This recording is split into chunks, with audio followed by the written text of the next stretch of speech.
You're now listening to Sound Talent Media. Check out more shows at soundtalentmedia.com.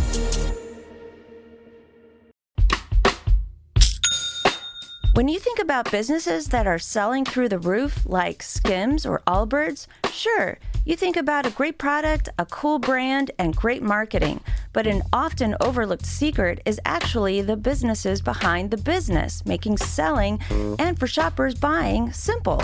For millions of businesses, that business is Shopify. It's home of ShopPay, the #1 checkout in the world. You can use it to boost conversions up to 50%, meaning way less carts going abandoned and way more sales going through to checkout. Upgrade your business and get the same checkout Allbirds uses. Sign up for your $1 per month trial period at shopify.com/income, all lowercase. Go to shopify.com/income to upgrade your selling today. Shopify.com/income. When you need to build up your team to handle the growing chaos at work, use Indeed Sponsored Jobs. It gives your job post the boost it needs to be seen and helps reach people with the right skills, certifications, and more. Spend less time searching and more time actually interviewing candidates who check all your boxes. Listeners of this show will get a $75 sponsored job credit at Indeed.com/podcast. That's Indeed.com/podcast. Terms and conditions apply. Need a hiring hero? This is a job for Indeed Sponsored Jobs. Hello, everyone. This is Blake, and I'm here with... Rocky. Yeah, where are we? Where are we? You don't have to tell them exactly. What are we doing? Having a campfire. Yeah, we're camping on the Oregon coast, aren't we? Yeah, so that's why this intro sounds a little different. But that's okay. That's okay. I'm still going to get you your episode. Today, I am talking to Jesse from 29 Pedals, somebody who is very well respected in this industry and has a lot of, you'll hear, he's got a lot more input than you might think beyond the pedals. The man has done a lot of projects, and I wanted to get into that with him on today's episode, but I forgot to record my intro before I left for this little camping trip with... Rocky. Yeah, he's standing here right now wondering why we're talking into our phone. Why are we talking into our phone? Because we're making an ad? Well, no, we did that last week, but we're doing an intro. This is an intro. Can you say intro? Intro. Oh, see, he's a pro. He's going to be podcasting himself one of these days. All right, without further ado, let's get into this one with my dude, Jesse from 29 Pedals. Here we go.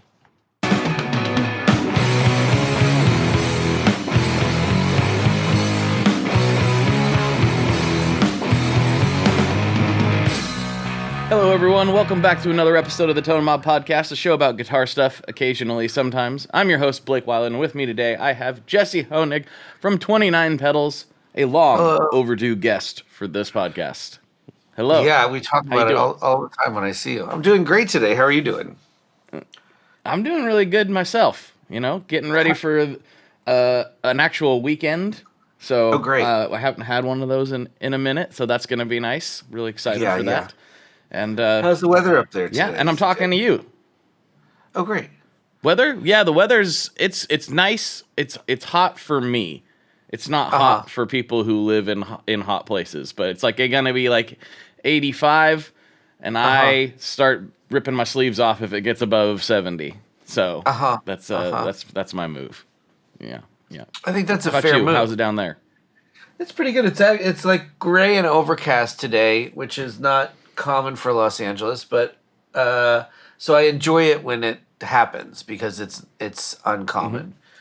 So it's nice. It's a little damp out there. The dog's out enjoying the yard. We'll see if she attacks anything while we're talking. But in general, it's pretty good. Good deal. Well, it seems like we've swapped weathers, is what has happened. Yeah. So yeah. Yeah. We'll borrow each other's climates. Every time I'm up there, though, the weather is fantastic. And so I feel like maybe people who live there are lying to the rest of us about the weather so that we won't visit too often. If all you did was visit often, that would be fine. It's the moving here that we're trying to get people to stop doing, I think. Which we may have succeeded in doing at long last. Hilarious. Yes. But Yeah. Jesse, as much as we have talked in person and at the various shows and events and things over the years, I actually don't know. I only know bits and pieces, I should say, the Jesse story. I know you've done a lot in studios. You've done a lot of things over the years, but I actually don't know how you decided to launch a pedal company with your very unique approach to things. I don't know any of that stuff. I just know that you did, and we haven't talked about it. So we need to get into the Jesse story. Okay. When did all this get started for you? I'll try to give you the short version because I am 47 years old now, and I have been doing this a long time. Basically, I was one of those kids in the 90s who, along with starting to play instruments, got a 4-track. At that time, it wasn't common for everybody to have one or be interested in it. So I had a lot of friends who were musicians, but I was the one who kind of had the 4-track and was interested in recording and stuff. And so through the virtue of that, you end up playing a few different instruments. I had some family friends who played a lot of music, and so I was kind of inspired at a young age to sort of like devote my life to it. And so by the time I was, I think, 13, I was like putting out little indie records from my basement. I think when I was maybe 14, I got a job as a roadie for local rock bands. So like after junior high, I would, somebody would drive me downtown. I grew up in Valley Forge Park, about an hour outside of Philadelphia. And so somebody would drive me downtown and just literally leave me at a rock club with like the people who hang out at rock clubs. And I did that for a few years, and I was like a roadie, and then through that I became a studio assistant, and I met some people who worked at studios. And so by the time I was 15, I had a job as a studio assistant at a few small studios in Philly. One notably was this wonderful guy, Andy Kravitz, a very storied Philadelphia drummer who's an amazing drummer and amazing engineer, who like throughout the, we were living in that time in the ADAT era, so most people who had studios that were small had ADATs. But Andy was kind of a vintage gear nerd before it was cool. And so Andy had an 8014, a Neve 8014, and a BCM 10, and a Studer A80. And, he was one of these almost fictional guys who went up to New York and bought a bunch of U47s when all the studios were throwing them out in the 80s because they thought 414s were cooler briefly. And so I grew up working in this vintage, studio with this old nerd and who didn't want to go digital. And I kind of hung in there with him for a while. And then so I'd never had to do ADATs really. When I bit the digital bullet, it was going to Pro Tools. And so I grew up working in tape studios and then went to Pro Tools. And then in Philadelphia, I just kind of subsisted as a session musician and sort of producer engineer character. I guess I basically thought I was like Rundgren. You know what I mean? In hindsight, I wasn't quite as good as Todd Rundgren, but he's like a hometown hero as well. So I would produce and engineer records for people where I would play all the instruments, and I was very disagreeable in that period of my life. So often people would come in and like play scratch tracks to a click on the tape machine, and I would be like, "Go have lunch," and they would come back and I would have played everything, and it was cool. Then that kind of dried up, and a record I was working on, my friend Bruce wanted to mix it in Los Angeles, and it was the first time I'd been here, and we were mixing this record here in Los Angeles at Red Star, and I was around some friends because some other like mentors of mine were back and forth to LA a lot, even though I had never been here. So I was hanging out in the studio with Barry McGuire, one of my favorite heroes of all time. Anyway, he's describing to me the problem this console is having. It's a Trident 80 series, and he's just describing the problem to me. And I was like, okay, hand me the TalkBack remote. And he hands me the TalkBack remote, and I open up the back of it. And I go, hand me a pair of clippers. And he hands me a pair of clippers, and I clip one wire out of the TalkBack remote, and the whole console jumps to life. And it turns out that the console somebody had wired the remote wrong, and it had been stuck on Talk to Studio for 20 years. And what Talk to Studio does is it dims the control room and sends the talk back to the studio loudspeakers, the SLS system. But these days, almost nobody knows what an SLS system is or bothers to hook it up. And so if you have a console and it's stuck on Talk to SLS, you might not really understand what's happening, other than the console doesn't dim when you hit talkback because it's already dimmed. And it was sort of in that moment I realized, like, oh, in addition to this sort of producer, engineer, session musician career path, I'm actually a pretty good tech. Because they just told me verbally what was wrong with the console, and I just figured out that it had to be this and that it probably wasn't in the center module, so it was probably in this third-party talkback remote and blah, blah, blah. And that sort of started me on a tech journey where I like made money for a bunch of years building patch bays for people and restoring equipment, and that's kind of how I started, you know. Basically in Los Angeles, I got the way I always put it is like, in Los Angeles, in Philadelphia, I got a good amount of work as a session drummer because I can kind of do Ringo and I can kind of do Keltner. And then you move to Los Angeles and people just call Keltner or they even call Ringo, you know? And it's like, I'm a pretty good musician, but I burned my way through, like, I reached the height that I could reach pretty quickly and it wasn't that high. But it turned out that the thing that I excelled at was being a tech and being an engineer. And so some of the creative, you know, the more directly creative jobs started to fall away and people just started hiring me to be a tech for them and fix their gear and help them get sounds. And like, it started kind of just presenting itself to me that like, that's where my, you know, aptitude lies.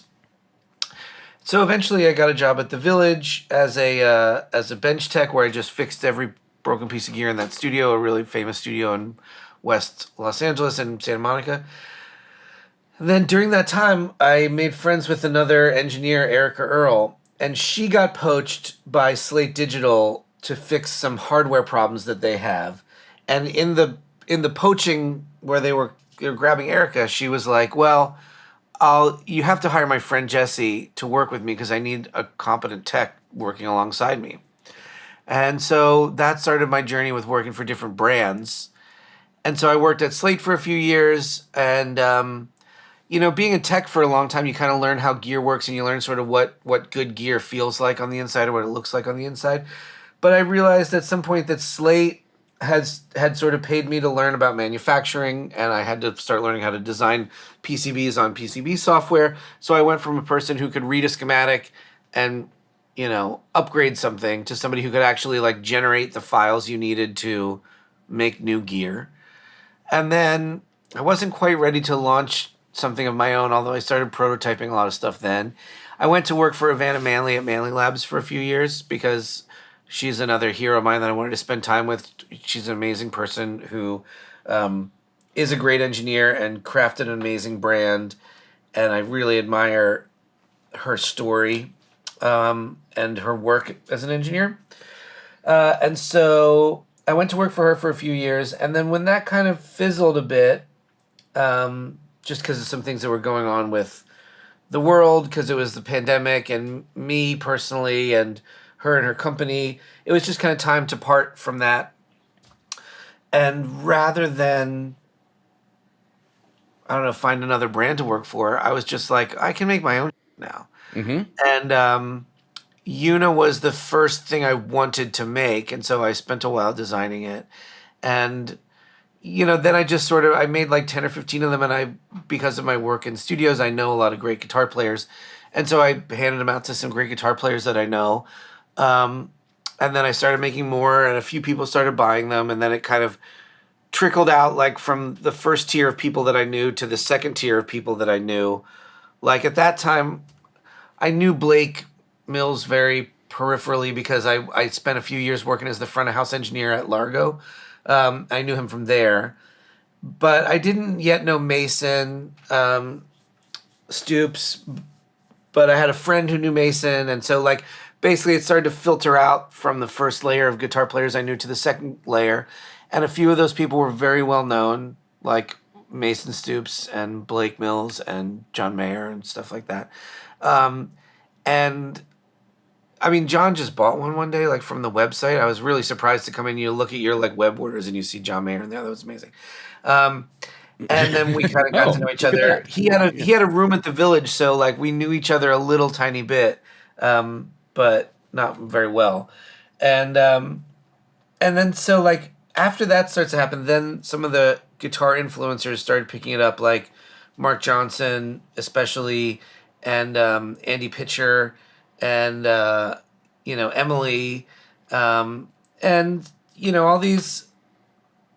That first tier of kind of influencers who helped break it then happened, and we had a layer of really great guitar players, a layer of really influential people with podcasts and things like that, and channels on various social media, and then it kind of just blew up from there. And it actually never occurred to me to like start a brand. It just kind of happened in a very linear way, and like I can kind of trace every gig I've ever gotten back to like, my friend Jackie Murphy in Philadelphia, who gave me my first gig as a guitar tech and roadie, and everything has been kind of linear since then. Like it's all sort of who you know and what you can do for them, and if you can do it well and cheerfully, they will often recommend you to other people, and you kind of discover along the way I'd like to try to let the world guide where I go and what I do. Like, I have a lot of interests, but left to my own devices, I'm as likely to, like, work on keyboard sounds or whatever than anything else. So sometimes when the world calls you to do something, it's handy because then you know what you should be doing. Well, you maybe just answered my next question, because you've worked on all this studio stuff. Obviously, you've done a lot with guitar and various instruments. My question was going to be like, why a pedal for your first thing? Why not a piece of rack gear or something? Oh, yeah. Yeah. I mean, I did think about it a lot because I have a deep love of like compressors and stuff like that, and I still am working on one. But the main thing was it was a problem I was having that I needed to solve. Like I was touring doing front of house at the time for like Devendra Banhart, and a little bit for Graham Parker, and I was working at Largo, and also in the studio I was working on records for like Booker T and Ricky Lee Jones and Janet Jackson and some really cool stuff. And I was always kind of trying to solve the same problem of just like, you needed a device like that. So initially I actually just a few years before, I had started to make little buffers just to try to get guitar players to use them because it's very handy to use. And what I noticed was that all of the good guitar players... Can I pause you for a second? I just realized we know what we're talking about, but not everybody else probably does. So maybe let's start with, like, what does this pedal do? I just realized there's a lot of people listening that maybe have never seen it before. So, what is the problem that it's solving?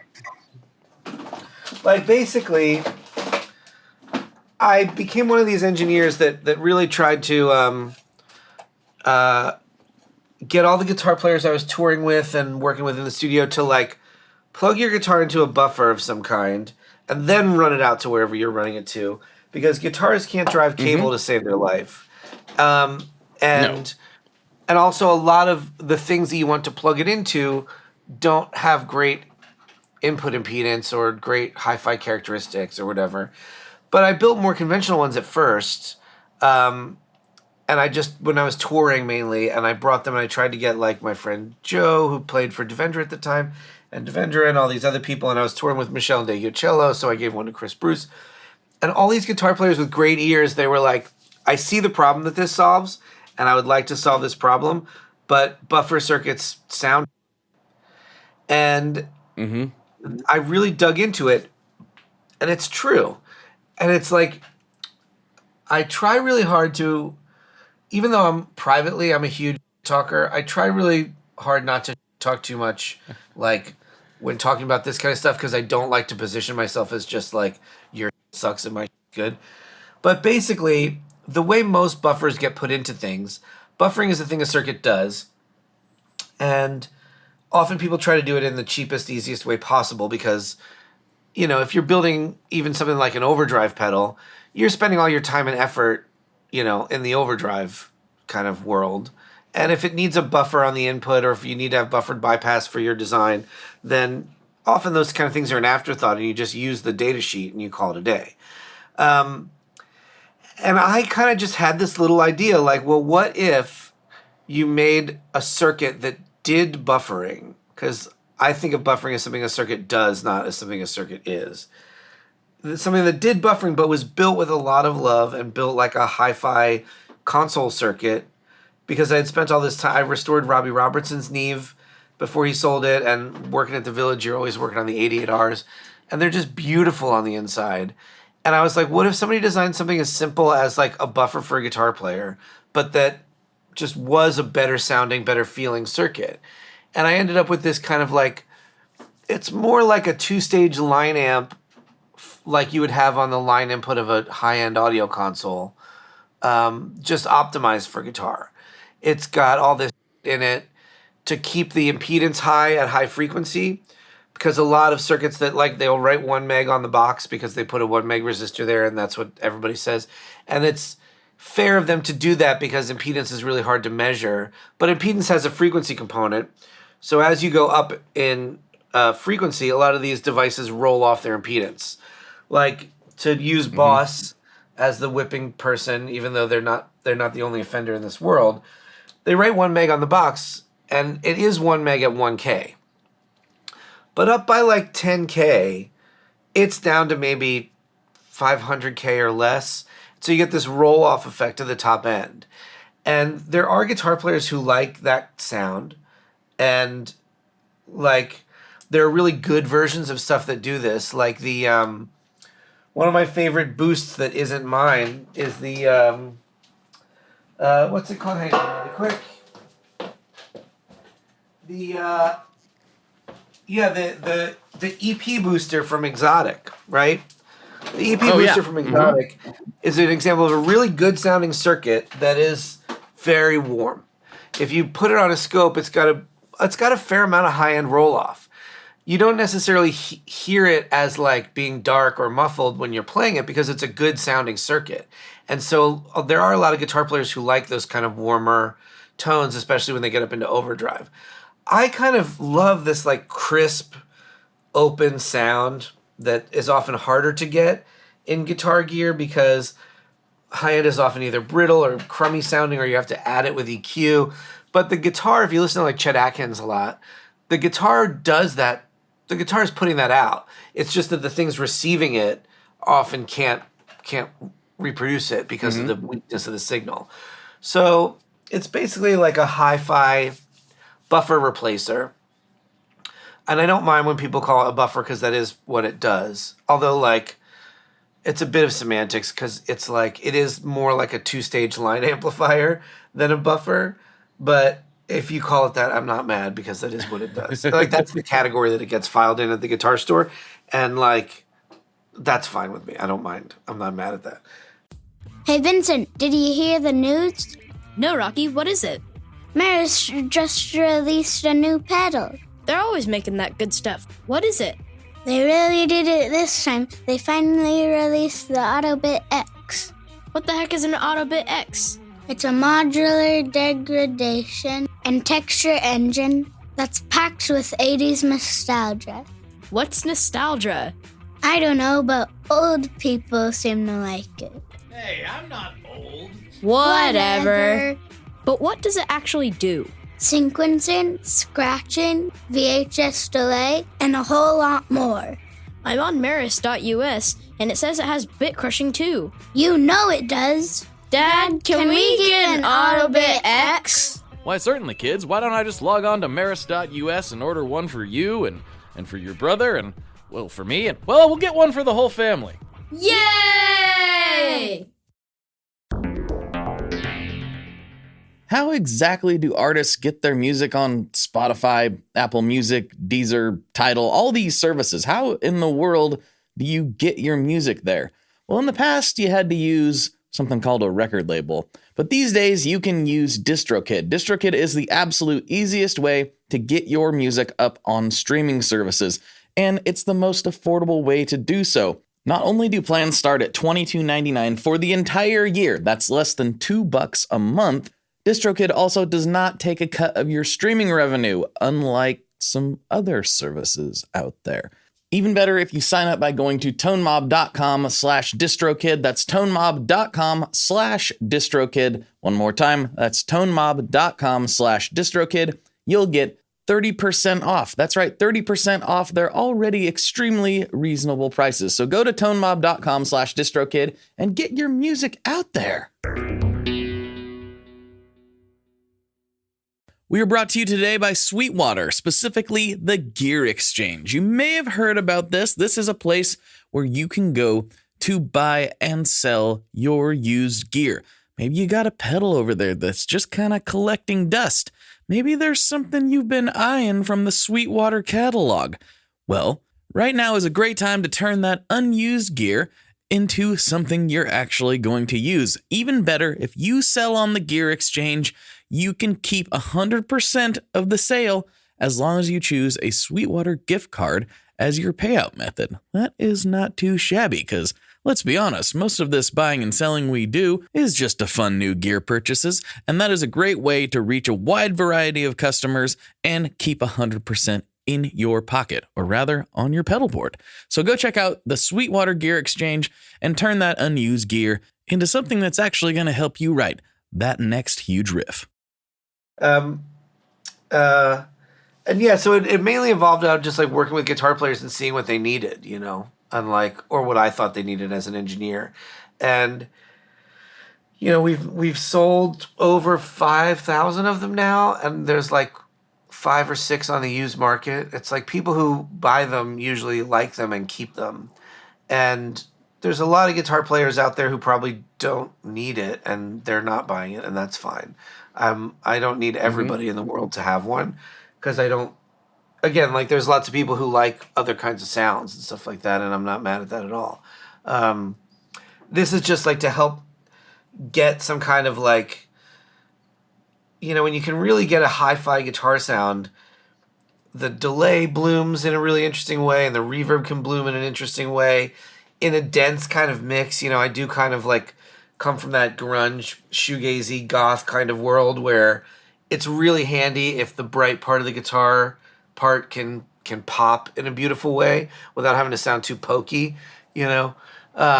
Tones like that, or even just like, I'm also a really big like Howlin' Wolf nerd, and some of those guitar tones are like surprisingly bright, and it's kind of hard to understand, or like Jimmy Reed, like how is it sounding like that? And chasing some of that stuff, or chasing some of the Chet Atkins stuff, you know, is kind of like the hill I'm currently dying on. Mm-hmm. Well, and so how did that product start informing the rest of the line? Because I know that's where you started, and it's maybe what most people know you for, but you have more than that. So what came next? We have 5 now. The second one was WAMP, because as soon as I had one of these, I realized that I wanted 2 of them, one at the beginning of the pedal board and one at the end of the pedal board. Because the way that I design stuff, it's able to drive a little more current. They both have really high headroom because they have bipolar rails. And so they can maintain a lot of clean headroom and make a lot of gain. And so I started using 2, one at the front and one on the back, because I also started to think of the pedal board as like a modular channel strip. And what you need in a modular channel strip is an input driver and an output driver, and then your signal processing goes in the middle. And I'm really anti-buffered bypass. I get mad at all of my pedal friends who still make buffered bypass. It is a hill that I will die on. I will argue with everybody who thinks differently about it. And one of the main things I always say about it is like, vintage Neves sound great. SSLs have a lot of features. Vintage Neves are essentially true bypass. All those switches are physical switches. So when you're not using the EQ is out of the chain, fully out of the chain.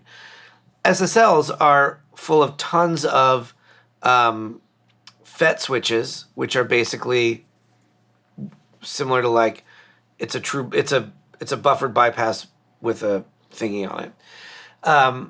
And you stack enough of those together and your sound sucks. And so like when SSLs came out, nobody really thought they sounded better, but they had a lot of features.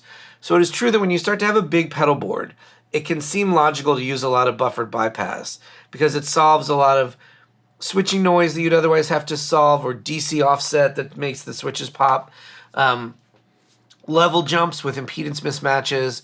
You know, it can solve all that. But to me, the problem is if you put enough of those conventional buffer circuits in a row, your tone starts to be terrible. The old adage for audio engineers is like the shortest signal path that accomplishes your goal will always sound better than the longer path. So if you're only using 3 of those pedals, but you still have 12 other buffers in the chain, your sound is not going to be as good as if you actually physically removed all of them. You would definitely notice that it sounded better. But it's impractical to rewire your pedal board all the time. But true bypass can help that. And if you have a really strong input driver like EUNA and a really strong output driver like WAMP, you should be able to put whatever you want in the middle and not have to use any buffered bypass stuff. Because EUNA will drive all those switches and cables and stuff. And then WAMP will drive out to the amp. WAMP makes like 30 dB of clean gain, has a little bit of tone shaping. And I started to add gain to it, to the output one, because I realized, like, okay, think of a conventional pedal board layout. You often have like your reverbs or your mod stuff, or maybe your delays like towards the end of the chain. So if you've got your boosts and your overdrives up front and your reverbs and stuff or delays towards the end, you say to yourself, like, I want to hit my amp really hard. And so you turn up your output of your overdrive or the output of your boost pedal. Really what you're doing is hitting the reverb pedal harder, which is changing how the reverb pedal sounds. And the reverb pedal probably has much less headroom than your tube amp. So you're crunching all that before you're even really crunching the amp at all. So I figured these pedals do have a cool sound, so you want to have your overdrive pedals where you had them. And the reason in a conventional world you put those reverbs and stuff at the end still makes sense to me. So what if you had just clean gain at the end of your pedal board to drive the amp? That way you can hit the reverb pedal as hard as you think sounds cool. If you like the sound of hitting it a little hard, great, that's fine. But if what you want to do is hit your amp with the sound coming off your pedal board, you just need clean, high headroom gain at the end of the board. And that was sort of the idea for that. And then they both have these bypass loops. EUNA and WAMP are the two bigger ones. And they both have these bypass loops, and it's basically just a normal insert point. So when you turn the pedal off, these become active, and then you can route it to something else that's basically swapping with this. So I put a fuzz pedal in mine so that I have clean input to my board, and then I clicked it off, and it automatically routes to the fuzz pedal, and I have dirty input to the board. And then it's the same on the output. So you have clean input, dirty output, clean output, dirty output. Now you have like 4-banger channel switching on your pedal board with all of the cool other effects that you like in the middle, you know? And so you no longer have to decide, like, am I a reverb before or after distortion person? Because you're actually kind of doing both. So when somebody's playing, you know, the notoriously fussy vintage fuzzes and stuff, would that work on that normal channel, or do you need to put it before? Okay, got it. No, that's like one of the reasons that it's there is that, like, I was doing some research with 2 friends of mine, my friend Adam and my friend Jason. They're both like fuzz nerds. And everybody knows about the interaction with the fuzz pedal if you put a buffer before it, because old style fuzzes they're actually doing something that is, from an electrical engineering standpoint, like wrong and bad. Yeah. But they're making this cool sound we like. So the buffer would correct that, and suddenly the fuzz gets much brighter and zippier, which sometimes is cool, but isn't always cool. So you have to do that. But then also, the fuzz output tends to be kind of high impedance too, which just makes it more interactive. So the fuzz will interact with your favorite overdrive pedal, which is usually what's next in your chain. So with EUNA, I wanted to get it totally out of your way. When you're not using it, it's not before or after your fuzz. It actually is just swapping with the fuzz. And to do it with one switch rather than having to turn one thing off and one thing on, I just thought was a little clever way to do it, so that the fuzz pedal can also be the thing that is driving your overdrive, you know. which will definitely sound different than if you just put the fuzz before a buffer, because the buffered input of the, that will interact differently with the fuzz than a lot of overdrives will, because they're usually lower input impedance too. Got it. I'm really glad we did this, because I was like really wanting to get I understood all this pretty intuitively. Like, I got what you were going for with these two units, but I wanted to hear you kind of complete the thought process for the listeners, because I think a lot of people actually don't.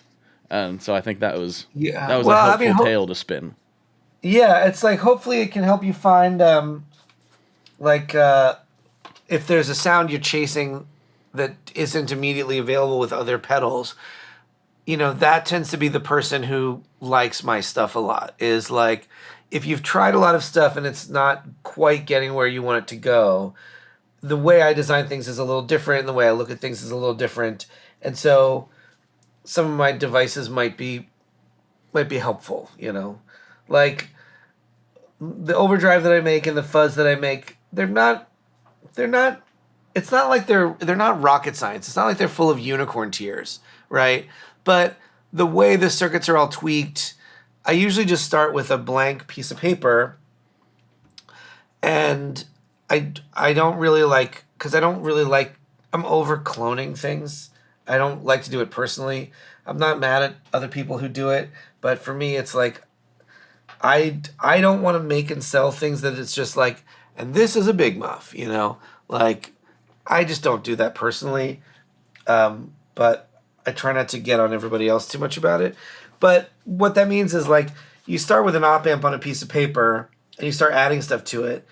And by the end of the day, the overdrive looks a little bit like other overdrives, because you've started at, because you're trying to design an overdrive, and there's only so many ways to do it. And even if you start with a blank piece of paper, it doesn't look 100% different from every other one. But because you're not starting with somebody else's design, you're not trying to exaggerate or undo something that they did in there. And these little weird things that you just add while you're designing that you can't always fully explain, you don't have those bits hanging on from somebody else's weird brain. And so you just do your own weird bits, like, there's like a global negative feedback path in the overdrive, similar to how it would be in a tube amp, just to help stabilize the top end a little bit. And you don't see that in a lot of overdrive pedals, but it's how tube amps work. So it's not in none of them because somebody copied a circuit and put it in a box and it's in there. Right. So, like, but I put it in there because I needed the thing that it did. And so I tuned it to that, which is, I think, what the original designer would have done. People like Leo back in that day, they wouldn't add a component that didn't mean something or wasn't important, because they were all really cheap. And, I think sometimes when you're cloning stuff, you can lose sight of that. Like, people just add stuff. It's like, it's a this plus a this, and I added a that. And I'm like, just start with your purpose and draw your purpose. And you'll be surprised to find that it looks a lot like everybody else's purpose, because we're all just, we're all just like making an AC wave, riding on a DC wave, and we're doing our best. But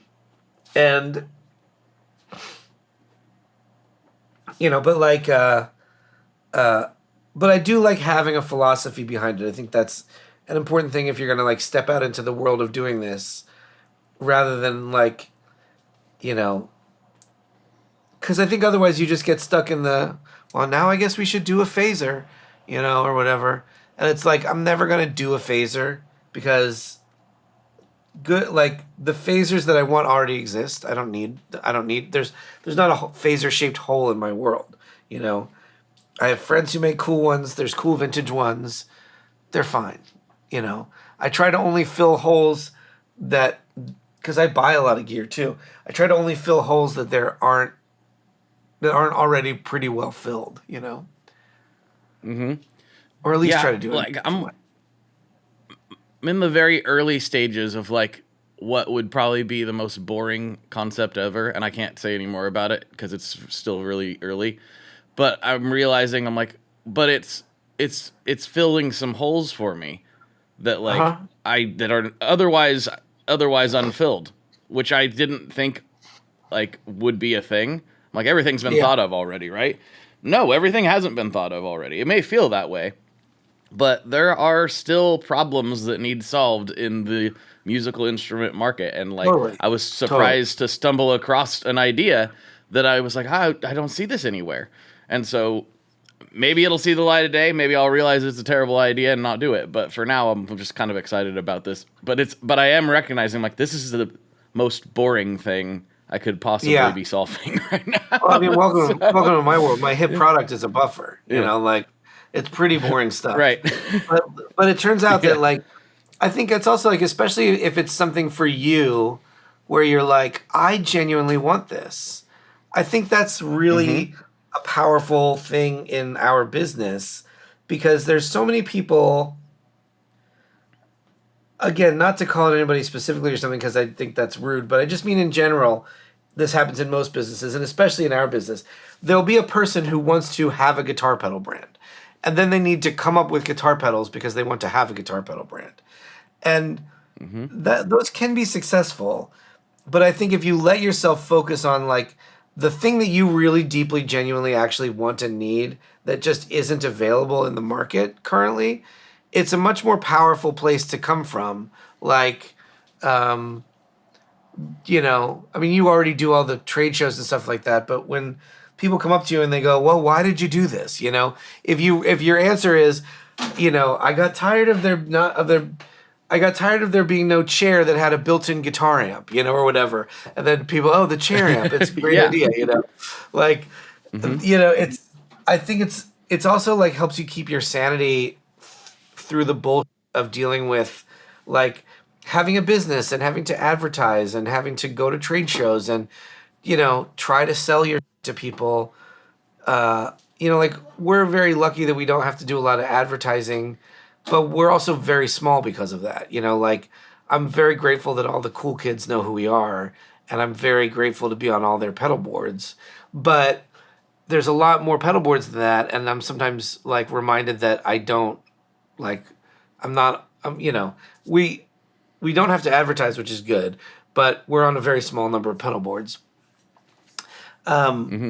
Like compared to Boss or JHS or somebody huge like that, you know, like we're not ubiquitous. And so you try to dip your toe into the world of advertising and you have to do as a business owner. And like, it is really helpful when your products come from a place of like, I genuinely wanted this and I genuinely think other people might want it, you know, because otherwise you're just like, you know, trying to get some guitar hero to hold it like this in an ad. You know what I mean? Like, I try never to do that. And like, that's something that we have to advertise like crazy, and we're trying to make products that like we want to see because I feel like I can't help but like everything I do in this industry is like the boring stuff. Like I'm excited about guitar strings, but most people aren't that excited about it. And so we have to advertise like crazy to get them excited about it. And that's just the nature of the product category. It's like, it's a weirder one, right? You can't just like show people what it does. It doesn't really work. You know, you have to, let them experience it and all that stuff. And it takes a long time. Like my guitar collection is up to like 63 guitars, and I keep a chart of what strings I put on each guitar because different guitars just like different strings. And even though I may like I try not to be too brand preferential, and I try to like just try out different types of strings on different guitars. And there's some guitars that just like one brand or another better for whatever reason, you know. So if you have a lot of guitars, you end up shopping at a lot of string brands, and like it doesn't seem sexy, but it'll make a huge impact on your sound to actually sit down, take a week out of your life, you know, even if you want to keep it brand specific, like get a few different series of strings that the maker you like makes, and then like put them all on the same guitar. And you'll be surprised, like, oh, the the nickel ones sound better on this guitar. And then you'll be tempted to say, I like nickel. But then you'll go to another guitar and the steel ones will sound better on that one. And you'll go, okay, now I got now you like me. Now you have a spreadsheet. Like No, that's so true. People don't realize that, like, in electric guitar, we make like several different 44s. And some of those 44s even have the same quote unquote materials, because it looks like they're made out of the same. They are made out of technically the same thing, but they're 2 different sizes and 2 different recipes. So it's like, they're like, why do you make 3 different 44s or 46s or 48s? And it's like, because they all perform and fill a different need for whatever we're trying to solve. And there'll be one guitar that likes crazy, one, but it's totally true. Yeah, there'll be one guitar that likes one and one guitar that likes the other. And it sucks when you can't, once you've heard it, it's one of those things, like, it's like guitar picks. It's like, once you've heard it, you can't unhear it, and you're forever trapped in this world, Like, I kind of, in some ways, like, envy so much the guitar player who's like, I have one guitar, and I've been putting the same strings on it, for 35 years, and I use this pick, and that's it, and I plug into my 5150, and I call it a day. And I'm so envious of that guitar player because they're fully satisfied by such a simple rig without having to think about it. Whereas I'm sitting here with like piles of guitars, a collection of guitar picks that needs its own space on the wall. Like, I have to keep in stock strings from like 5 different string brands. Like, it's crazy. Like, but once you hear those details, you can't unhear it, and it's both good and bad, because your tone gets better, but it also takes up more of your time, Like, I don't have any time to play anymore. I'm just always working on tone. My playing is terrible.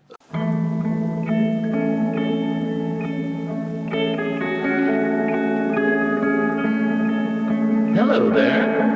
I'd like to introduce you to your new best friend, the Chase Bliss Audio Lossy. Lossy is a collaboration between Chase Blitz and Goodhertz. And it's meant to give you some control over those weird digital artifacts that come with very compressed audio. You're hearing it right now. All the changes that are taking place are strictly coming from my playing dynamics. I'm just interacting with the pedal and letting it do its thing. In some true stereo goodness. If you'd like some more details about Lossy, I invite you to head over to chaseblissaudio.com. I think you're gonna like what you find.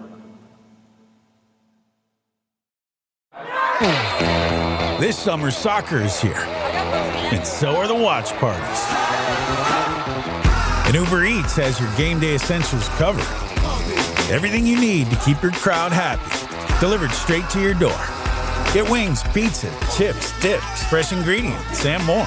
Keep the soccer going and all your game day essentials flowing. Order in so you can lock in for the games. Only on Uber Eats for a limited time. This episode is brought to you by Accenture. When your advertising operations fall out of sync, everything else follows. Spotify and Accenture are working together to reinvent the rhythm of ad sales, using automation, analytics, and smarter workflows to simplify campaign delivery and access better data across the business. The result? Less time spent on operations, more time connecting brands with the moments and fandoms that matter most. Learn more at accenture.com/Spotify. Yeah, I mean, mine too, but I don't know. I don't know if I envy that person so much, because I personally get a lot of joy out of the process of doing that stuff. It's what I like to do. And I mean, I'm being a little cheeky silly and crazy. Yeah, I'm being a little cheeky about it because, like, I do get a lot of joy out of it. But then some days you realize, like, you spend your whole weekend, putting different speakers in your guitar amp. And then, like, you see the guy who doesn't do that, and he's, like, out with his friends, playing a gig, drinking a beer. You're like, oh, I'm just sitting here in my little cave just being like, now is this one better or is this one better? You know what I mean? Increasingly difficult things to hear and like manage in your brain. Like, because I like to build a lot of parts casters, I just swap parts between the ones I have sometimes now to try to, if there's a guitar that's acting funky, if there's another one that's acting funky, I'll just swap the necks on them and be like, well, maybe that neck wants to be on that body. Mm-hmm. And over time, I'm right. Like over time, I find the right combination where it's like, oh yeah, that neck is better on that one and that one's better on that one. But it takes a lot of time. It takes a lot of time, like. And that's why we are the way that we are, you know? Yeah. Are you like this? And I mean, I always wonder about this because like, you know, when you and I see each other in person, it's usually like at a show or something or a trade show or whatever. And so we're talking about guitar stuff because that's what we talk about.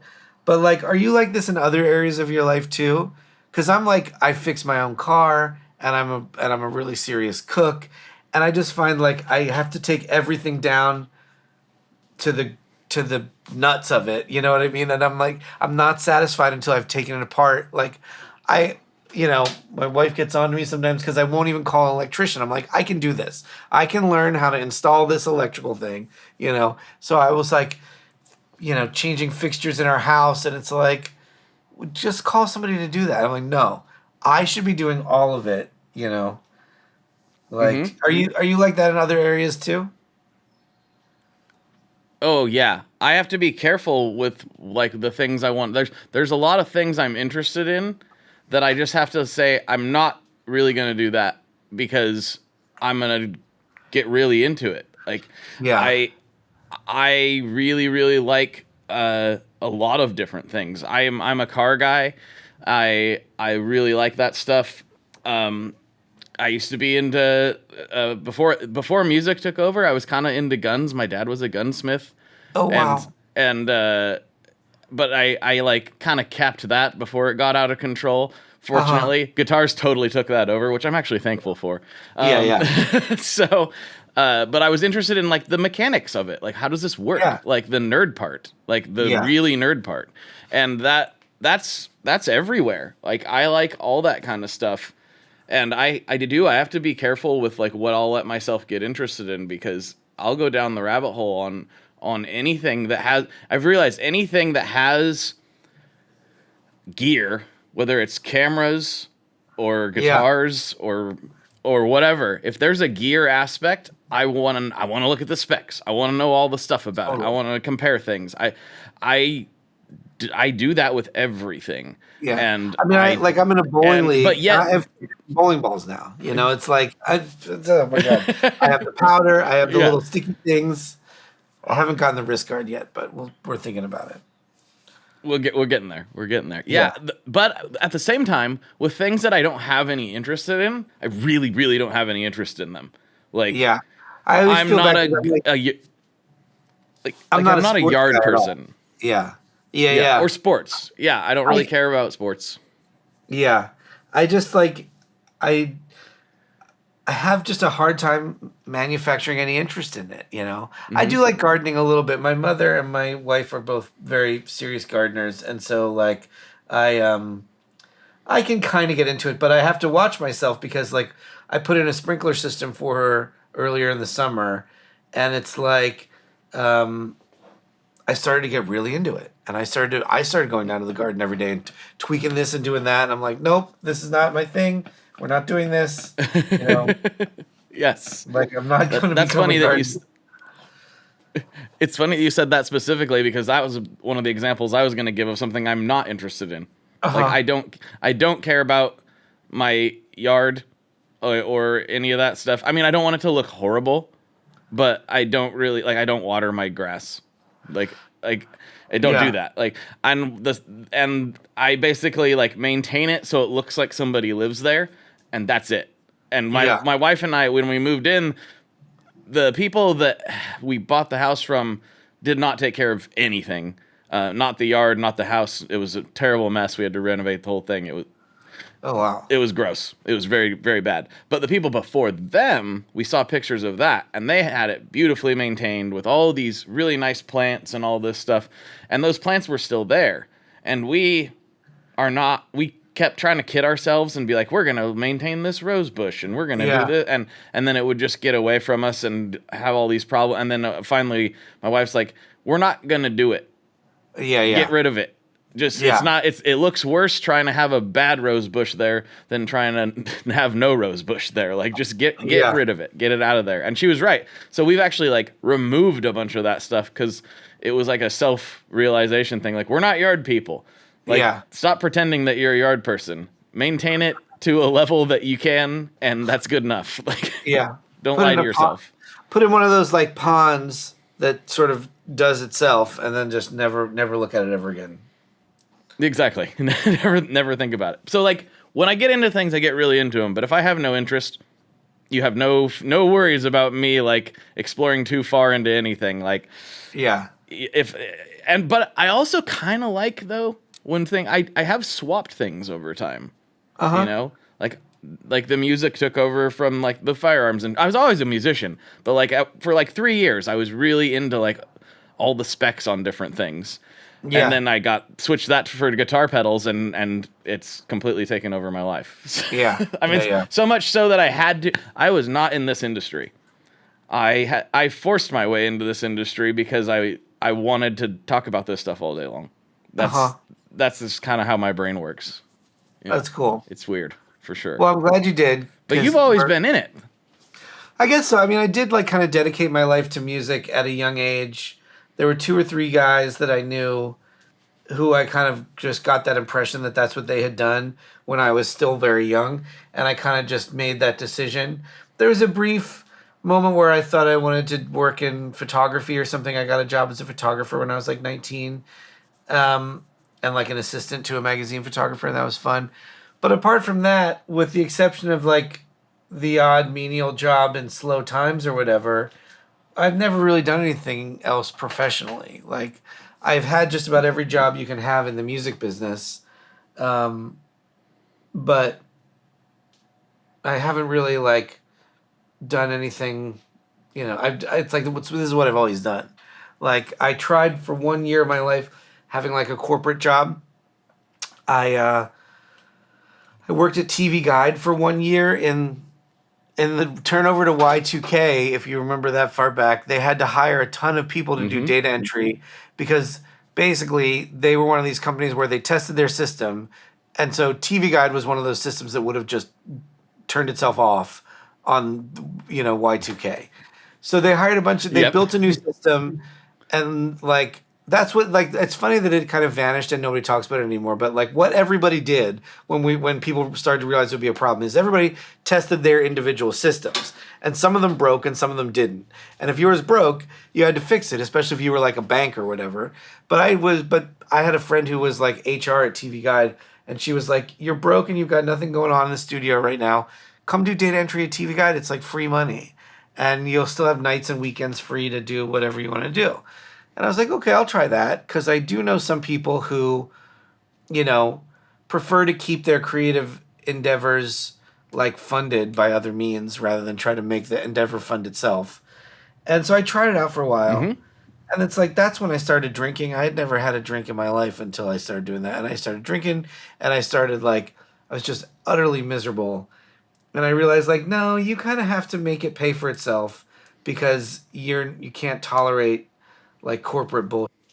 I think like, and so if there have ever been times when I needed a job, I always go to like being a dishwasher or like catering or working at a restaurant or something, because I can handle that kind of work. I think that's like very honest work. You know, working at like a corporate office is hard. Even when I was working for Slate, you know, and as it turned into a bigger business where we like, you know, we were originally a startup in Laurel Canyon, and then we made a lot of money, and so Stephen moved us to this lovely office in the Cahuenga Pass. And going to an office building with a beeper card every day, it's like, even though I was going there to build gear, it was weird to me. I'm kind of like, you know, like, you see my shop, you know what I mean? Like, this is how I am. And I just kind of, I have a hard time with the sort of like structures that I feel like are ridiculous or unimportant, you know, like, why do I need to have a beeper card to get into the building? You know, it's like, It's just crazy. I mean, I understand why, but I just mean like, those artifices sometimes send me on like an existential spiral, where I'm like, what am I doing? I should just be playing drums in a rock band. Like that's what I would, if we're all gonna die someday, and I want to die playing drums in a rock band, or playing guitar, I guess. And like, but I do love sitting here in my shop. I'm currently like so buried under projects. It's a little bit daunting. Like we haven't released anything new since, let's see, we did the fuzz pedal came out in October of 2024. I didn't release anything new last year, but there's like 10 things on the bench, but I haven't been able to get any of them really done enough to release to everybody and ask them to buy them, because there's so many different things going on. I'm trying to like reattach my inspiration and discover my joy for like, you're trying to bring something to people. You want it to be something you're really excited about and you really think they want and need. And sometimes like you work on a design for a long time and I still think it's cool. But I've worked on it too long. I'm kind of a little over it. So like there's a mic pre that I've been telling people is coming out for like 2 years. And I just kind of get to the end of it every time. And I'm like, it's cool, it's cool, but is it worth trying to sell it to people? Like I have a few of them and I think they're cool. But like, it's very encouraging when people call you up and they're like, when's the new stuff coming out? And blah, blah, blah. But sometimes it's just like trying to make sure you're always doing it from a place of like real inspiration and not just like because it's my job now. Sometimes you get lost in that sauce of like, am I doing this because I need to have something new come out? Because I also still do engineering gigs. Like I just spent a week engineering Chris Dave and Pino Palladino and Isaiah Sharkey at the Blue Note. And I'm going to go on tour in the fall with Mason again, with his new band. And, it's like, I'm always very cautious about like, am I doing this just because it's my job now? Like, do I, are these design stuff I really, really want? Like, this is something new that didn't exist a few weeks ago that I think people might want, but probably not a ton, but probably some. So it's like, okay, I'll just build a limited edition of them. It'll just be a short run because I think that about 200 people globally will want this. So I'll build 200 of them. And if demand goes out of control, then, we can always make more. But I don't really want to, I don't want to like sink a bunch of cash into, this is what happens when you get to stuff at scale. Like, in order to release a pedal, I have to make like 500 of them. And, because I build stuff in an expensive way, all our metal is made here in California. All the assembly work, including all the SMT, is done here in California. The only things that come in from outside of California are things that absolutely must. But I stuff everything here, which is expensive, and not everybody does it that way. But it's because I believe in doing it that way, and also at this point, I know those people. Like there's an assembly place in Huntington Beach that does my surface mount, and at this point, they're like my family. They got me out of so many binds. Like, when I was late delivering this custom color to Russo Music, I called him up and I was like, can you put me in front of all of your other work and do mine first? Because I promised these people that they could have it and I didn't get my shit together in time. And they're like, yeah. And I was like, great, I'll come down and help. And so I can go down there and roll up my sleeves and work on the line and help everybody. But also you have this support network of like human beings who and it's like, I can't trade that for anything. I can't trade that for any amount of money. But that means when you release something new, you got to make 500 of them, and it's pretty expensive, to float all that when you're floating 5 other products. So it's also tough in that way. Like, it becomes a big financial decision, which I always resent, I wish that I could have like, what I wish is that I could deliver make my little idea and deliver it to like the world just as the little idea. I guess like I wish everybody could just pre-order the one they want. And it's like, show me how many people want to check this out before anybody else has heard it, right? Okay, is that 200 people want this fuzz pedal? Great, we'll make 200, and then we'll send them out into the world. And if y'all want to make videos about it and talk to your friends about it, you know, and then if it seems like then we need to make 500, then we'll make 500, you know. But like the EUNA batches, you know, just to keep up with demand for those, we have to make them 500 at a time, 2 or 3 times a year. It's like a lot of maintenance on that design. Because also parts go out of stock a lot. Parts become obsolete, which is always a pain in my ass. You know, like you're trying to deliver something very consistent and very hi-fi. And, you know, some manufacturer will just change. Like, okay, here's a hot take for you, for all of your listeners. The humble TLO-72 has been a really good sounding chip for a long time. It's in a lot of really early IC pedals, like tube screamers and stuff like that. But it's also in some recording consoles, like FET-based mic pre's use them sometimes. So for maybe 45, 50 years, the TLO-72 has been a solid, good sounding chip that you can use in the music business, and it's good. Dude, like last year, they started sounding different. And I can't quite point out why. But I noticed it because a few customers had issues driving a load that like a EUNA should be able to drive. So like the way we do our testing is the testing that each unit undergoes is like distortion, frequency response, headroom, stuff like that, to make sure that it's functioning within normal parameters. But there's not enough time in the world to like put a 600 ohm load on every single pedal and let it sit there for a week and see how it does, you know? Like, right. So right. You test them to make sure that they're working and that they're not broken and that they're in spec. But there's specs that you test when you're designing it that you don't continually test all the time, right? Of course, yeah. And like, but every now and then it's good to check that, because like one customer had a problem, and at that point I was still using the through-hole version, so I could just pop it out and pop an old one in, and it was better. And so I just kept buying the old ones for a while until they ran out, because usually with TLO-72s there's like 2 revisions available at any given time because they made 100,000 of them, and then they start making the new ones. But I had to switch away from it. The units don't use a TLO-72 anymore. And I might even switch it again to make sure it still sounds the same, because I found another new chip that sounds to me more like an old TLO-72. But it's like that you have to watch out for, you know, like, I mean, you know, you take it for granted sometimes, but for most of these products, at some point some person has to walk into a mine with an axe, right? And then they're like taking that iron ore or whatever they pulled out of that hole in the ground, and they're turning it into like steel, right? And then like maybe in your case of like Stringjoy, they're turning it into like some kind of nickel alloy, right? Okay, so there's a wire supplier that you buy wire from that you put on your machine to make into your strings. There's the wire maker's formulation, but then also the wire maker gets ore from somewhere, right?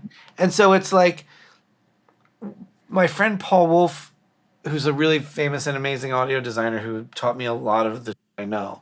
He was talking to me about like when he brought back, he used to own API, and there was a minute where they didn't make 550s. And then he took over the company and he was like, why aren't we making 550s? It's one of the most famous things we make. So they started making 550s again. They didn't sound right. And it took him a few months to figure it out, but he eventually figured out that the people winding the transformers were still doing everything the same way, but the manufacturer of the wire had changed something. So the wire supplier that the transformer winder was buying the wire from had changed something and didn't bother to tell anybody, because the things they measure, it didn't matter, you know? But like you got down to an audio transformer and it did matter. And like this is the kind of that keeps me up at night. So it's like it's really hard to know, like you have to keep on top of these designs and keep checking them out. So like now on every batch, we take 2 or 3 of them back to the bench and run through them like it's a brand new product again. And then the rest of them can just go through the normal QC of just making sure they're within spec of frequency response and rails and stuff like that. But it's like, it's crazy to keep up with it. Like, it must be really a nightmare in the world of like strings that you guys deal with, because like, who knows where that, like, you know what I mean? Like, when you think about it, like, what mine did that steel come out of, or the iron come out of? Does the wire supplier buy from a few different suppliers? Are those, there's ore mines all over this world. Are you getting the same, are you even getting the same ore all the time? Does Canadian steel sound better than American steel? Like, it's, you know what I mean? Like, or is it like the strata? You know what I mean? Like, oh, you're getting to that Neolithic steel. That's the good sounding steel. Once the mine gets too deep. You get down to, well, that's the vintage steel. We need that one. That's the vintage, we only use vintage steel. Yeah, we only use iron ore from the earliest days, from the core of the earth. That's right. No, it does get wild, and we have to reject stuff. Sometimes it shows up and it met their spec, but it doesn't meet our spec. So back to the wire drawer it goes. But fortunately, though, too, we've been doing this for long enough, and like, work closely with some of the, especially our most important wire supplier, that like we can go out and actually talk to them, and like have because some companies, especially when we're first getting started, like, you don't have that relationship yet. And so as we've been able to develop that relationship, we can explain like, hey, this is what isn't working for us, and here's what we need to see. And we're an important enough customer now that they'll be like, okay, we can make that happen for you. And so it's gotten a lot better in that regard as we become a more important customer for some of these people. But what you're talking about does happen, and sometimes stuff's got to get sent back. We had a new supplier we were really excited to work with that sent us some samples that were fantastic, like some of the best stuff we'd ever seen. And we placed a large order, and the order they shipped us was not what the samples were. It was garbage, like pure garbage. We're like, we can't use this. We can't do anything with this. This is trash. Yeah, that happens a lot. Huge pallet of wire. Yeah. It's really frustrating, and that's the stuff people don't know about or see or need to know, I guess. But I learned this lesson really early because I worked at Sam Ash briefly when I was a teenager. But if like some cheap gear brand, if you ever hear a rumor that their new product sounds really good, you should buy one right away, because when the overseas factories that churn out all this gear, all this cheap gear, the first run, they usually do it very carefully so that when the first run lands, the customer is very happy, because the first run is the run that everybody's going to scrutinize the most. And then when you buy the subsequent ones, they kind of like, tune the process so that it's more profitable for them or more easy to do, which usually makes it sound worse. When I was working at Sam Ash, it was when they were introducing all those Carlo Robelli guitars.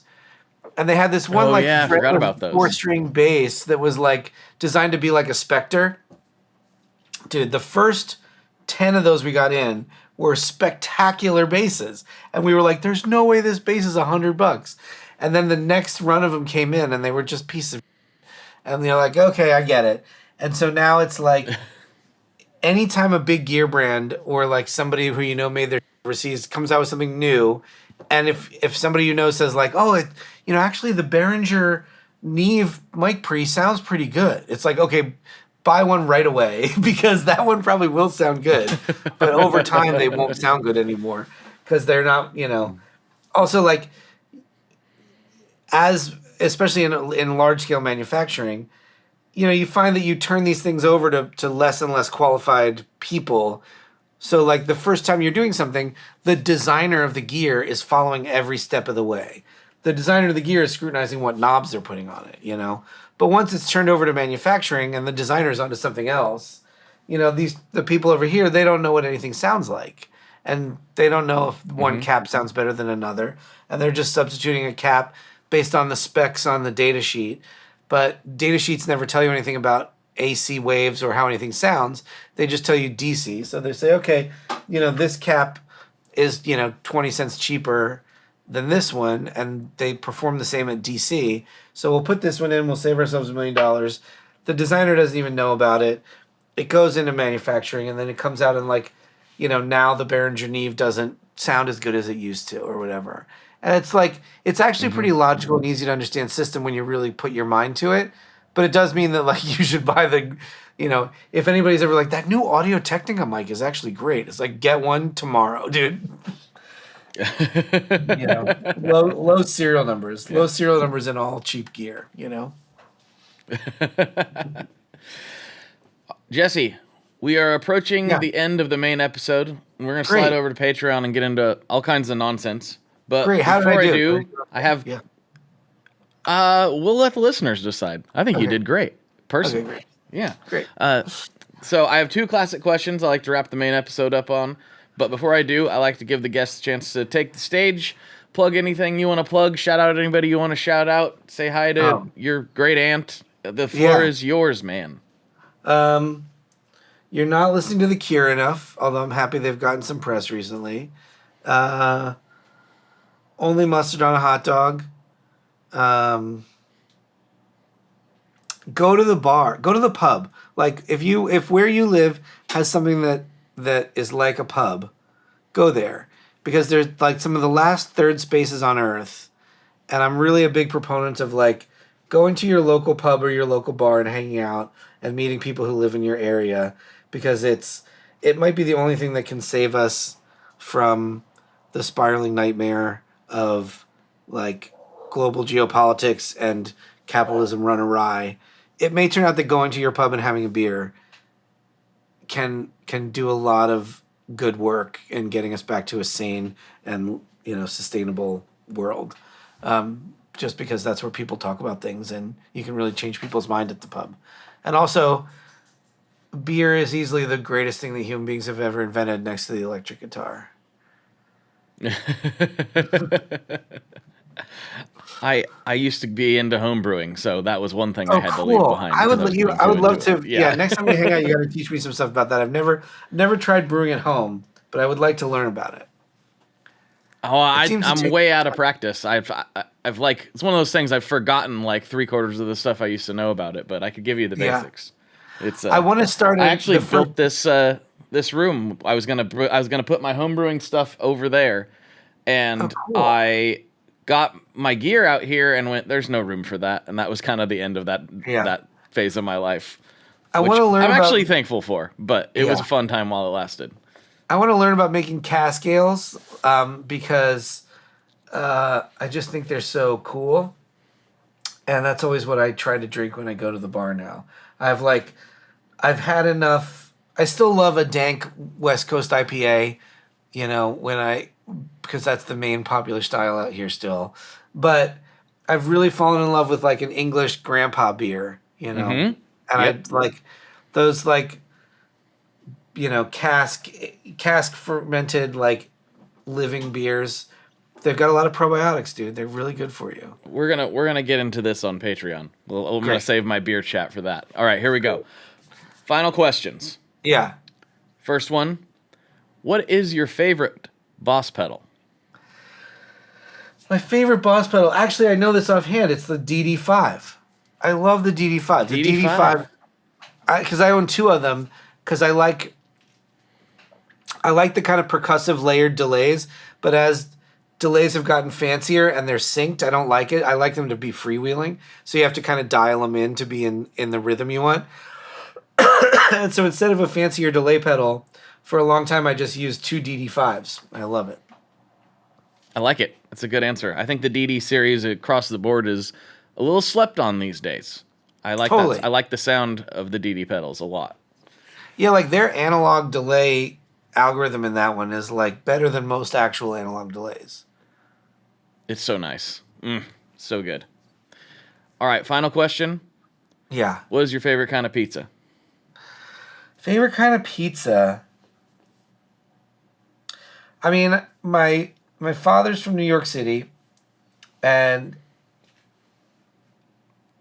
so I just have such a soft spot for your classic, like, street corner New York slice.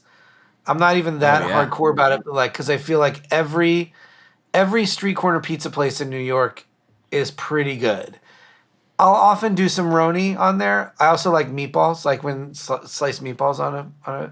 So if I'm ordering, if I go up to the counter, if they have a fresh cheese or a fresh pepperoni, I'll get that. If it's got to be reheated anyway, I'll get them to slice some meatballs on it. Yeah, I like this. I like this style. I think a New York cheese slice is something special, and everyone should do their best to experience it once in their life, because I was very skeptical about it. I was like, it looks like pizza. I mean, it's pizza. How good can it be? And then I went there and had a bunch of different ones from some random places and some like highly regarded places, and I love eating a slice of cheese pizza in New York City. It's so awesome. I love it. I think I have figured out why the vibe is hard to capture outside of New York City. And that is that if you were to walk up to a pizza place, any pizza place in New York, and if they were to have no pizzas ready, if somebody just came and bought everything, 12 minutes, there's a pizza. 12 minutes, there's 5 pizzas, right? And it's because they batch everything and prep everything, which means they batch their dough. Depending on how busy the place is, they may do it once, 2 or 3 times a week, but they batch all their dough. So the dough gets a good amount of time to rest and rise, right? Also, because they don't want to take too long to go from dough to pie, the ovens are slammed.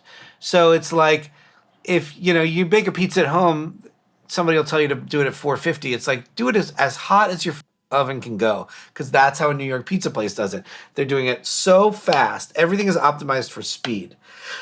And so if you optimize, I think if like pizza places around the world would optimize for speed, you would start to get New York style pizza everywhere.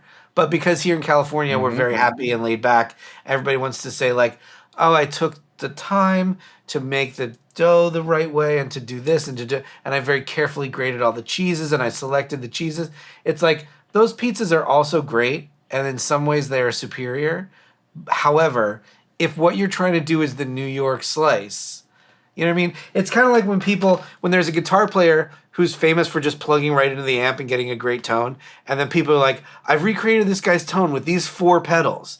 And it's like, well, I mean, it like there's if the thing you want is that thing, just do that thing, because because you can just do it. And like, you have to stand there and deal with this blistering volume, but that's how you do it. And I think New York pizza is the same way. Like, it's kind of guitar plugged right into amp vibe. Like, we're just doing this fast. We're doing this loud. And like, if you did it that way, I think you could recreate that pizza and that guitar. I like that. Yeah. I think your theory holds some water, because I've seen people cook pizza. This is not a suggestion. This is probably not safe to do, but use the auto clean function on their oven, that gets super hot. Wow, that's cool. I've never heard of that. That's really cool. Yeah. I'm guessing you're not supposed to do that, but I've seen it done on the internet. Not a suggestion. I'm just saying I've seen it done before. Well, Jesse, thank you for hanging out with me, taking the time. Yeah, we'll slide over to Patreon and see what kind of beer talk we can get into. Does that work for you? Okay, great. Cool. All right, everybody. For Jesse, this is Blake. And as always, folks, good luck and good tones. All right. Whoa. We got dogs barking. Okay, just when we think we can record an intro outdoors. Rocky, this is not much of a recording studio, is it? Right. Yeah, you're used to a really professional environment, aren't you? Mm-hmm. Yeah. Your last one, you had a very nice condenser mic. You had really professional coaching, right? Right. Yeah. This time we're just talking into a phone while standing in a state park. Anyway, thank you for checking out that episode. And if you like that, you're really gonna we did a lot of beer talk. Yeah, beer talk. on the Patreon episode. So if you would like to hear that, slide over to Patreon, where for $5 a month you can get access to all of the ad-free episodes and the bonus content. Do you know what bonus content is, Rocky? No. Extra episodes that most people don't get to hear. And you know what those people who do get to hear them do for us? No. They literally keep the lights on at our house. They literally pay the electric bill, and I love them for it. You do too, right? Mm-hmm. Yeah, I knew you did. Do you have anything you'd like to say to the patrons of this podcast, the people who support this show? No. No? How about thanks? Thanks. I really appreciate you. I really appreciate you. Why are you so bashful all of a sudden? I don't know. Well, anyway, we'll get on with it. Thank you so much for hanging out with me. I really appreciate it. Please share this with somebody you think would enjoy it. And also, I hope you have a fantastic day. All right. Later, folks. Later. One last thing before we totally sign off here. I just want to remind you that if you do any shopping at Stringjoy, that's Stringjoy guitar strings made in Nashville, that will help me out as well. As I've said for years, I'm heavily involved in that company, and I really do think they're making the best products on the market. So if you would like to try custom strings, go to tonemob.com/stringjoy and check them out today. I seriously love what the team down there is doing.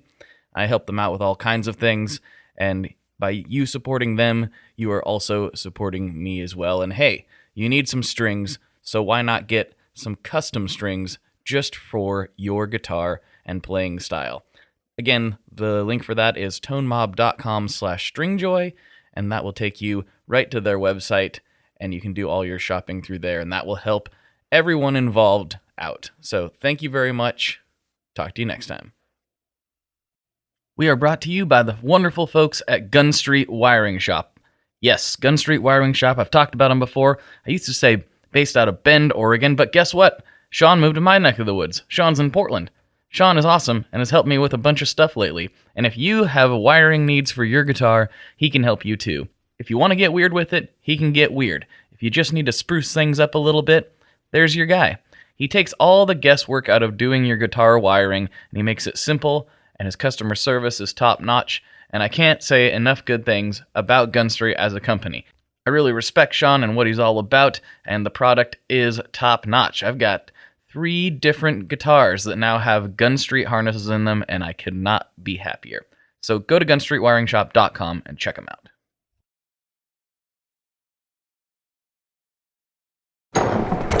Evening. Buyer's remorse. Buy a new car? I'll be moving in. Let's get started. Sorry, I think there's been a mistake. I bought it from Carvana. You what? Yeah, great price. I even have 7 days to love it or return it. So there's no... No buyer's remorse. More like buyer's rejoice. I guess I'll let myself out. Congratulations. I mean it. Buyer's rejoice. Buy your car today on Carvana. Limitations and exclusions may apply. See our 7-day return policy at Carvana.com. Hey, it's Ryan Reynolds here from Mint Mobile. Now, I was looking for fun ways to tell you that Mint's offer of unlimited premium wireless for $15 a month is back. So I thought it would be fun if we made $15 bills. But it turns out that's very illegal. So there goes my big idea for the commercial. Give it a try at mintmobile.com/switch. Upfront payment of $45 for 3 months, $90 for 6 months, or $180 for 12-month plan required. $15 per month equivalent. Taxes and fees extra. Initial plan term only. Greater than 50 gigabytes may slow when network is busy. See terms.